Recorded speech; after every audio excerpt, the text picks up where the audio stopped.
Here we go. It's time yet again for the national briefing with me, Kelly Nash. And we like to look at the world, but more importantly, we like to look at the United States. This is a America First broadcast. This is a Make America Great Again broadcast. But we do have to look at the world sometimes because our fearless leader, Donald J. Trump, does travel the world and makes announcements regarding the rest of the world. And he was in Scotland yesterday, and he was making one of those announcements about another nation, specifically the people of Palestine who have been being starved. Well, it's going to be working with the United States. We'll be helping with the food. You know, we have a lot of access to food. We got a lot of food ourselves, and we're going to bring it over there. We're also going to make sure that they don't have barriers stopping people. You know, you've seen the areas where they actually have food, and the people are screaming for the food, and they're 35, 40 yards away, and they won't let them because they have lines that are set up. And whether they're set up by Hamas or whoever, but they're very strict lines, so we have to get rid of those lines. It is bizarre that these people, you've seen, if you're not on social media, you might not know what he's referencing because the news, I don't think, really covers it very well. But there are hundreds of videos all over social media where you see, like Donald Trump explained, hundreds of people 40 yards from the food that would save them. And they're being told, stay away, stand back, don't come over here. Why? This is the question you have to ask. Because if you were to believe the United Nations, it's because there's certain protocols that have to be met for safety reasons. In other words, the implication is that Israel is targeting United Nations employees. Or they're going, I guess the way they would say it is, Israel will not hold back from attacking innocent civilians if they believe there's terrorists in the group, which is poppycock. Poppycock. And how do I know that? Because you would be seeing United Nations trucks being blown up. You would hear about missile strikes on United Nations employees because they would be going after terrorists intermingled in it. Now they have struck hospitals that for the most part were empty. One of the great tricks of Hamas, I don't think this is news to most of you who listen to this show, is to use dead babies. They love it because Western sensibilities can't tolerate abuse of children. What we're seeing in Palestine, the starvation of people, but more importantly of children, really affects Western sensibilities. It doesn't bother them. The people in Hamas couldn't give a rip about their own children. They don't care. They're trying for an angle. The angle is we want this war stopped. And by the way, they could stop that war today. All they got to do is say, we're releasing the hostages. We're releasing the hostages. Release them. Why are you hanging on to those hostages? Maybe you've seen the video of the Hamas fighters waving around all the food that they're eating. And they're screaming, mockingly, Manja, manja. Why are they doing that? Why would you put that online? Because they're trying to recruit more fighters. I mean, this is an interesting statistic. According to most publications, there's about 50,000 members of Hamas. There's 5 million Palestinians. So, I hate to say this, but y'all need to rise up against Hamas. You can't count if you are not happy with the way Hamas has been running your country, and I don't know why you would be, but if you are not happy about it, you need a revolution.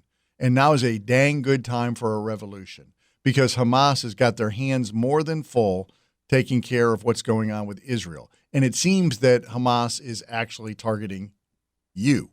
So you need to rise up. Now, I recognize that's not an easy thing to do, especially a country that doesn't have a Second Amendment, that you're going to be basically throwing rocks at machine guns. But there's 5 million of you. So you need to rise up. In the meantime, Donald Trump has said, we're going to get more involved. What does that actually mean? I don't know. I can speculate that we're going to see some United States military members escorting trucks. According to a guy named Colonel Abdullah Halabi, he is the Coordination of Government Activities in the Territories. So this is the guy who's apparently supposed to make sure that the food is getting to the people. He said there's about 1,000 truckloads of food and medicine that have been undelivered due to a lack of cooperation from the international community and the international organizations. Are you making the claim now? So I don't think that anybody's saying that it's false that there's 1,000 trucks of food and aid that can't get in, but why? You're saying a lack of cooperation from the international community. Who specifically? The only one you could be actually talking about is Israel. Has Israel attacked trucks? No, not that we're aware of. According to Tammy Bruce, she's the spokesperson now for the State Department. She says the United States has delivered roughly 462,000 meals, which again is great, but there's 5 million people. But we didn't hear about anybody getting attacked in that. So I imagine what Donald Trump is alluding to is we are going to have some U.S. military members escorting United Nations trucks. And if the United Nations trucks don't deliver that food, they're going to have to answer to the U.S. military. If they do deliver the food and anything happens from Israel, Israel would never dream, never even they couldn't think of attacking anything that had a United States military member alongside of it. They would never do it. This is the safest thing ever. And I don't know what the far left wackos here in America are going to say when Donald Trump's putting his neck on the line again to help y'all, which is what he always is doing. Think about, and by the way, when Donald Trump talks about the chaos over there and how we've got the supplies, but it's not getting to the right people, it just felt very Californian to me. Remember when he had to tell Gavin Newsom, don't worry about the fish in your ponds. Release the water to put out the fires that are happening in Southern California. He had to tell Mayor Bass, forget your restrictions. Let the people. Remember when he was yelling at Karen Bass? People might forget this. Let's play that little clip. I met at least 8 groups of homeowners, and I'm much more worried about the fact that they said it's 18 months exactly. And they were devastated. They want to start now. They want to start removing things. They're not allowed to do it now. And you mentioned hazardous waste. Well, the hazardous waste, what's hazardous waste? I mean, you're going to have to define that. We're going to go through a whole series of questions on determining what's hazardous. Nope. I just think you have to allow the people to go on their site and start the process tonight. And we will. Okay, good. You can come back and check. Okay, and we did check, and you're a liar. They weren't able to start rebuilding that night, and in some instances, they're still not able to rebuild more than 6 months later, Karen. So anyway, that is one of the things that liberals love to do is make you more and more reliant upon the government by putting up all kinds of barricades, blockades, things that you can't get through. You have to fill out the proper paperwork because you might have hazardous waste. And now we're going to have to send some people to your house site. We don't have a lot of people to check these things, so you're going to have to wait until we can come and check to make for your safety. We don't want you.